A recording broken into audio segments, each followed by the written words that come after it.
Oi pessoal, meu nome é Amos. E eu sou a Isabelle.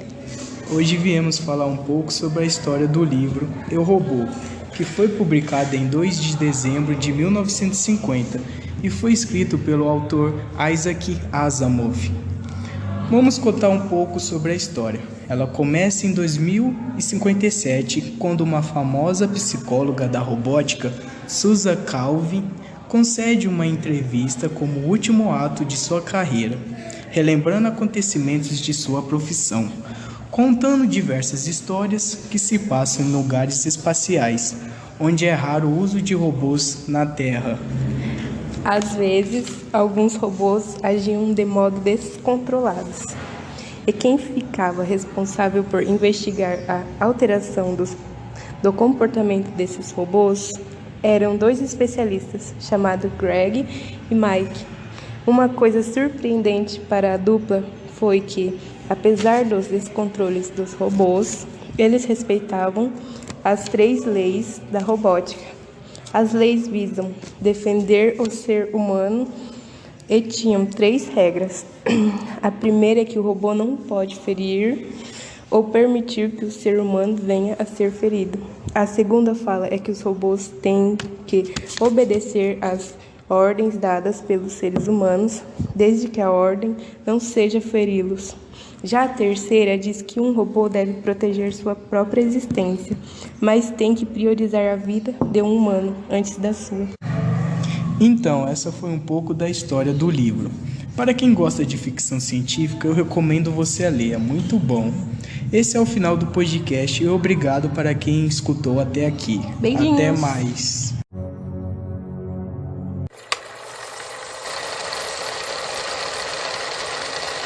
Olá, meu nome é Maria Vitória. Eu sou a Isabelle. No podcast de hoje, o livro será 1984.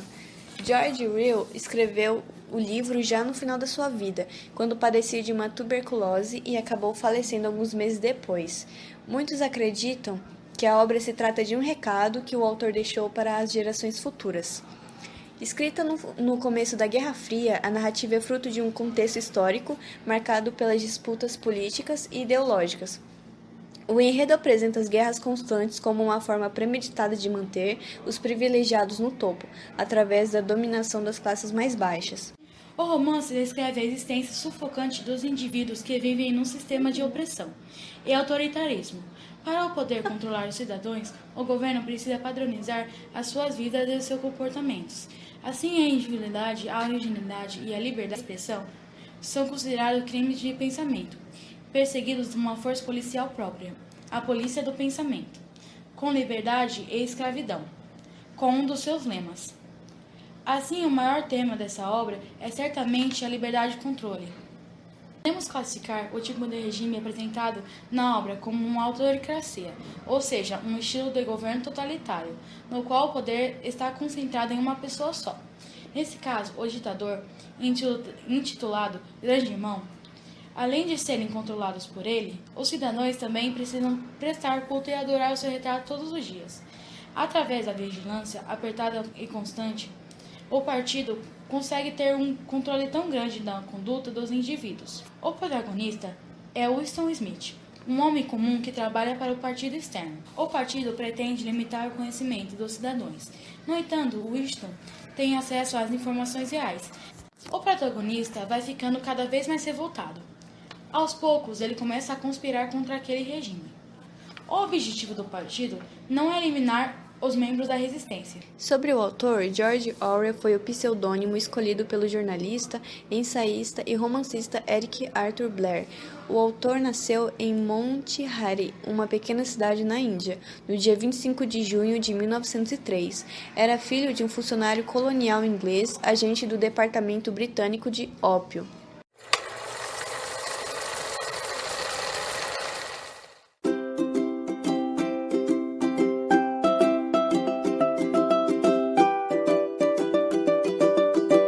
Boa tarde a todos, eu sou Fernanda, aluna do 2º ano, juntamente com as minhas colegas de sala, a Camila e a Natália, e também juntamente com a orientação da professora de português, Eliana, e também juntamente com a professora Maiara, que ajudou a gente a editar esse podcast para vocês. Hoje viemos falar um pouco sobre o livro A Máquina do Tempo, escrito por Robert. Logo lá no início, no comecinho de tudo, tudo começa com um viajante do tempo mostrando uma máquina para seus amigos. Aí o viajante ativa a miniatura da máquina do tempo e eles desaparecem diante deles, indo em algum lugar no futuro. E foram nada mais nada menos para o futuro na Inglaterra. Isso mesmo, pessoal, o futuro na Inglaterra. Aí eles reparam que a Inglaterra estava um pouco diferente, com povoado de feições mais delicadas. E também eles perceberam que lá eles viviam em uma sociedade mais equilibrada e uma dieta mais leve, somente frutas.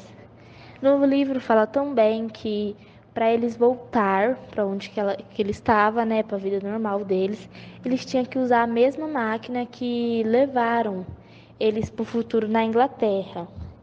E, gente, adivinha, a máquina some, de repente, desapareceu. E isso faz com que eles tenham que ficar um pouco mais lá na Inglaterra. E se vocês querem saber o final ou o começo certinho do livro, a gente tem na biblioteca da escola. Então, se vocês ficaram curiosos para saber sobre esse livro, venha conferir.